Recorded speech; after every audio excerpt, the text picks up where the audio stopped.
कैफियत समझ लें जो हिंदुओं की है। हिंदू जो खास तौर पर ये आपने सुना जो राष्ट्रीय सेवक संघ है और संघ परिवार है जिनके मुख्तलिफ शेड्स हैं, उन्हीं का जो पॉलिटिकल विंग है जिसे बीजेपी कहते हैं, ये एक बहुत बड़ी ताकत है हिंदुस्तान में।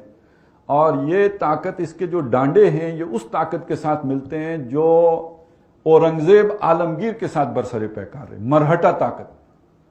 ये जो मराठे हैं इनका भी कोई अपना एक यानी बड़े लड़ाका कौम है, बड़ा पोटेंशियल है और बड़ी ताकत, और इन्होंने मतलब इनके अंदर एक मज़ाहमत की ताकत है। औरंगजेब जैसे बादशाह को मुसलसल जिच करके रखा, उसे मेरा ख्याल है दिल्ली रहना नसीब नहीं हुआ। ये हर वक्त कहीं ना कहीं से इनकी छेड़कारियां जारी रही। इनकी सोच ये कि ये जो हिंदुस्तान है, धरती माता, आपने सुना होगा ये जय हिंद या धरती, वो जय हिंद उसी से निकला कि ये मां की तरह है, ये धरती माता। तो ये जो धरती माता है ये देवताओं की सरजमीन है, देवमालाई सरजमीन है, देवताओं की सरजमीन है। ये खास तौर पे जो हिमालय से नीचे ये सारा इलाका है तो ये देवताओं की सरजमीन है। ये देवताओं की सरजमीन उसने दे दी है, मुंतकिल कर दी है, सपुर्द कर दी है देवताओं ने अपने मानने वालों को। मानने वाले कौन है? हिंदू। अब जो उनको मानता नहीं और यहां रहता है वो दरहकीकत पलीद है, नापाक है और उसको यहां रहने का कोई हक नहीं। ये इनकी सोच है। ये वो मजहबी सोच थी जिसने इनको मुसलसल औरंगजेब के साथ मुजामत पर मजबूर किया था। फिर औरंगजेब ने अपने तौर पर इनका काफी नाटका बंद किया, इनकी ताकत जो है वो खत्म की, तोड़ी, लेकिन बिल्कुल खत्म नहीं कर सका, दबाने में कामयाब रहा। औरंगजेब के बाद जब मुगलिया सल्तनत कमजोर हुई है, ये ताकत फिर उभरी है। और ये नबी सल्लल्लाहु अलैहि वसल्लम के दीन का ये वाला जो मामला, खास तौर पे उसका ये जस्टिस और अदल वाला मामला हिंदुस्तान में जिस शख्सियत ने सबसे भरपूर तौर पर सबसे पहले समझा है वो शाह वलीउल्लाह रहमतुल्लाह हैं। और शाह वलीउल्लाह वो शख्सियत हैं जिन्होंने मरहटा ताकत के इस उभार को भी देखा और उन्हें यह भी नजर आया कि हमारी मरकजी हुकूमत यानी मुगलिया हुकूमत इसको रोक नहीं सकेगी, मुकाबला नहीं कर सकेगी। तो उन्होंने अहमद शाह अब्दाली को खत लिखा और हिंदी मुसलमानों की मदद के लिए उनको आमादा किया। ये जो अहमद शाह अब्दाली ने हमला किया था, इसके पीछे जो जहन है, जो मास्टरमाइंड है, जो जिनकी सोच कार फरमा है, उसके पीछे वो शाह वलीउल्लाह रहमतुल्लाह है। उन्होंने उन्हें दावत दी और बहरहाल अहमद शाह अब्दाली ने आके इनकी ताकत का जोर तोड़ा है। वगरना यह कि ये उसी वक्त मुसलमानों के साथ वो हो जाता, और वो जो हो जाता वो क्या है, वो उनकी सोच ये है कि हिंदुस्तान और स्पेन में मुसलमान बैक वक्त दाखिल हुए हैं सन 93 हिजरी में, और 1492 में स्पेन से मुसलमानों का खात्मा हो गया और हिंदुस्तान में ये भी बैठे हुए हैं। तो हम इनका वैसे ही खात्मा कर दें जैसे कि स्पेन से खात्मा हुआ था। तो बहरहाल अहमद शाह अब्दाली हमारे बहुत बड़े मोहसिन हैं कि जिन्होंने हिंदुस्तान के मुसलमान का तहफ़्फ़ुज़ किया और इस मराठा ताकत का सर कुचला। अलबत्ता कुछ अरसे के बाद ये फिर मुनज़्ज़म हो गए और अब इनके मुनज़्ज़म होने का दौर है। आज से यूं समझ लीजिए तकरीबन 80 साल 90 साल पहले जब खाकसार तहरीक उठी है तो हिंदू को एक खौफ महसूस हुआ, क्योंकि ये तकरीबन सेमी मिलिटेंट किस्म की एक तहरीक थी। बेलचा है तो बहरहाल बेलचा भी एक दर्जे का हथियार तो है ही, और उसके अंदर फिर ये कि चपरास चप भी है, यानी एक फौजी डिसिप्लिन भी है, नज़्मो ज़ब्त भी है। उससे हिंदू ने एक खौफ महसूस किया। उसके रिएक्शन में उन्होंने एक वैसी ही जमात बनाई, RSS, राष्ट्रीय सेवक संघ, और वो भी एक सेमी मिलिटेंट किस्म की जमात, और उसकी उन्होंने तश्कील की। और इसमें वो वॉलंटियर्स लेते थे जो शादी भी ना करें, यानी अपने आप को हमा वक्ती तहरीक के लिए वक्फ कर दें, और उनको बिल्कुल ऐसे नहीं कि कोई तनख्वाहदार होंगे। उसका अगर नक्शा हो तो अब हिंदू हैं वो बात कहने को दिल नहीं करता, लेकिन ये कि समझाने के लिए कि वो यानी अपना आप को ऐसे वक्फ कर देते थे जैसे असहाबे सुफा ने अपने आप को वक्फ किया हुआ है, वो शादी तक नहीं करनी। और इसके दो कैडर्स होते थे, एक चालिक है, एक प्रचारक है। प्रचारक उनके मुबल्लिगीन जो बाकी लोगों को हिंदुत्वा की जो है वो दावत देने वाले, उबारने वाले, मजहब के लिए खड़ा करने वाले, और चालिक वो हैं जो उनके मुंतजमीन हैं, नाजिम वगैरह जो उनको चलाने वाले और चाल चलाने वाले, ये चालिक हैं। جس کی شادی ہو جائے وہ اس بنیادی کیڈر سے نکل جائے گا. جب انہوں نے پولیٹیکل ونگ بنایا تو وہ پھر اب اس میں چلے جاتے ہیں. ابھی آپ نے مودی صاحب نے شادی کی ہوئی ہے لیکن چھپا کے رکھی ہوئی ہے, بتائی ہوئی نہیں ہے. یہ وہی چکر ہے سارا, جو ان کا جو نیوکلس ہے پھر اس میں نہیں رہ سکتے کہ جس نے شادی کر لی ہو. تو یہ ہے در حقیقت وہ مرہٹا طاقت جس نے پھر RSS کی صورت اختیار کر لی. اور اس وقت ان کے جنون کی کیفیت کا اگر آپ نے اندازہ لگانا ہو, پہلے تو ان کی طاقت کا اندازہ لگائیں. طاقت اگر ان کی دیکھنی ہو تو بابری مسجد کی شہادت دیکھیں.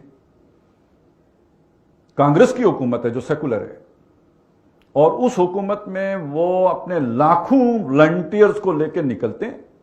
اچھا آپ ذرا سوچئے, آپ 1000 آدمی کو مشتعل کر کے لے کے آئیں نا سڑک پہ, وہ آپ کے کنٹرول میں رہے گا؟ وہ وہاں جاتے ہی پتھراؤ کرے گا, پتہ نہیں کیا کیا کرے گا, جو آپ نہیں بھی چاہتے وہ شروع کر دے گا. لیکن یہ لاکھوں لوگوں کو لے کے نکلے ہیں, کوئی جلاؤ نہیں, کوئی گھیراؤ نہیں, کوئی فتنہ نہیں, کوئی فساد نہیں. ایودھیا گئے ہیں, مسجد گرایا, واپس آ گئے. جس مقصد کے لیے گئے وہ پورا کیا, اس کے سوا کچھ بھی نہیں کیا. اس حد تک ڈسپلنڈ اور آرگنائزڈ لوگ ہیں. اور اگر آپ نے دیکھنا ہو کہ ان کی پینیٹریشن سوسائٹی کے اندر کتنی ہے تو وہ ہندوستانی اینکر سے پتہ چلے گا آپ کو. یہ بات میں کیوں کہہ رہا ہوں, آپ نے ان کو ان دنوں سنا ہوگا, وہ معقول لوگ ہی نہیں لگتے, پاگل جنونی لگتے ہیں نا. تو کیوں وہ جنونی بنے ہوئے ہیں؟ یہ جو ٹی وی اینکرز ہوتے ہیں یہ تو در حقیقت جو معاشرے کا ٹرینڈ ہوتا ہے اس کے مطابق بولتے ہیں. یہ ٹرینڈ سیٹر نہیں ہوتے, یہ معاشرے کو کسی رخ پر ڈھالنے والے نہیں ہوتے. انہوں نے دیکھنا یہ ہوتا ہے کہ معاشرے میں کیا شے پسند کی جاتی ہے, ریٹنگ تو اس سے بنے گی نا, لوگ کیا پسند کرتے ہیں. تو اگر وہ آپ کو جنونی صورت میں پاگل پن کے دورے پڑے ہوئے نظر آتے ہیں ان کے اینکر, تو در حقیقت معاشرے کی ڈیمانڈ یہ ہے, معاشرہ پاگل ہو چکا ہوا ہے. کس نے کیا ہے؟ اس راشٹریہ سیوک سنگھ نے کیا ہے. اور اسی کا مظہر یہ ہے کہ یہ الیکشن جیتا ہے, نریندر مودی الیکشن جیتا جو پوری دنیا میں بین تھا, ڈکلیئرڈ ٹیررسٹ. اس لیے کہ گجرات میں جو کچھ اس نے مسلمانوں کے ساتھ کیا, امریکہ میں تو اس کا داخلہ منع تھا. تو اس کے باوجود وہ اس کو انہوں نے الیکشن جتا دیا. اور اب ان کا ذرا تصور ذہن میں لائیں. میں نے آپ کو بتایا ان کی سوچ کیا ہے. ان کی سوچ یہ ہے کہ یہ پوری دھرتی ماتا کس کے لیے ہے؟ ہندو, صرف ہندو کے لیے. لہذا شروع میں ان کا نعرہ تھا آج سے کچھ عرصہ پہلے کہ مسلمان کے 2 استھان, قبرستان یا پاکستان, یا تو پاکستان چلے جاؤ یا قبرستان جانے کے لیے تیار ہو جاؤ. اور اس کی ایک جھلک انہوں نے گجرات میں دکھا دی تھی. لیکن ان کا الٹیمیٹ ایم کیا ہے؟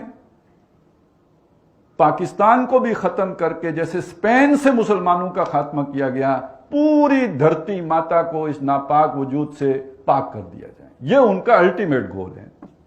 لیکن پہلے مرحلے میں وہ کیا کرنے جا رہے ہیں؟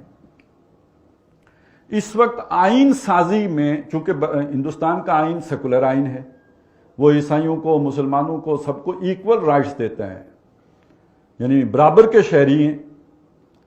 یہ چیز وہ اس کمیونٹی کو جو یہ سمجھتی ہے کہ یہ دھرتی ہے ہی ہماری اور کسی کا حق ہی نہیں ہے یہاں پہ رہنا, وہ اپنے آئین کے اندر اس شے کو گوارا کر سکتے ہیں. لہذا انہوں نے کبھی اپنے اس آئین کو نہیں مانا ہے. گاندھی جی کو قتل کرنے والا اس تنظیم کا ایک فردہ ہے, اس نے قتل کیا ہے. اسے بڑی ناراضگی تھی کہ گاندھی نے یہ چیز کی کیوں ہے, مسلمانوں کو یہ حقوق کیوں دے دیے ہیں, اس لیے قتل کرا دیا.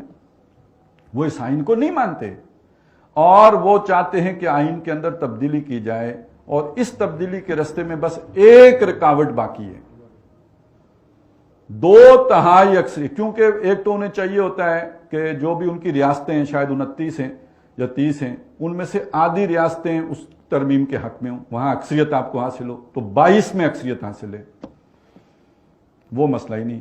دوسرا ان کی ایک, جیسے ہمارا سینٹ ہے اور قومی اسمبلی ہے, تو ان کی لوک سبھا ہے, قومی اسمبلی, اور اوپر راجیہ سبھا ہے. تو راجیہ سبھا تو منتخب ہو کے آئے گی ساری کی ساری, جو ہے وہ وہاں سے صوبوں سے, وہ تو ان کے اکثریت ہو ہی جائے گی.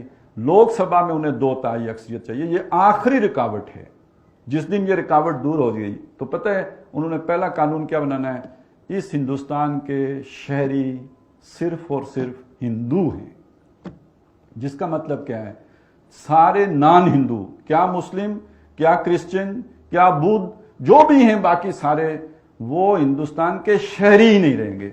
जब वो शहरी ही नहीं रहेंगे तो वो कोई शय पोजेस करने का हक नहीं रखेंगे। आप जमीन के मालिक किसी मुल्क में कब बन सकते हैं? जब आप उस जमीन के, उस मुल्क के शहरी हों। आपका राइट टू लिव, जिंदा रहने का हक, तब तक है मोतबर जब आप उस मुल्क के शहरी हो। आप शहरी ही नहीं रहे तो उसके बाद दर हकीकत आप उस मुल्क में गुलाम की हैसियत से तो रह सकते हैं। और गुलाम बहरहाल वो आका की मर्जी होती है जिंदा रखे या मार दे। वो आका की मर्जी होती है कि उसे कहीं कैंपों में रखे या ये कि सड़कों पे छोड़ दे। वो तो फिर आका पे डिपेंडेंट है। वो शहरी रहेंगे नहीं, और जब शहरी नहीं रहेंगे तो ना उनकी अमलाक होंगी। बिल्कुल गुलाम वाला स्टेटस जो अरब में था। और ये आपको लगेगा कि बड़ी ख्याली सी बात है, लेकिन जरा आप बर्मा का तो सफर करके देखें। वहां मुसलमानों के साथ ये हो चुका है। उनके शहरी हुकूक साकित किए जा चुके हैं, और वो खबरें आप पढ़ चुके हैं जो कुछ बर्मा में हुआ, और उसके पीछे यही ज़हनियत है। और यहां आके अब जो जोड़ जोड़ता है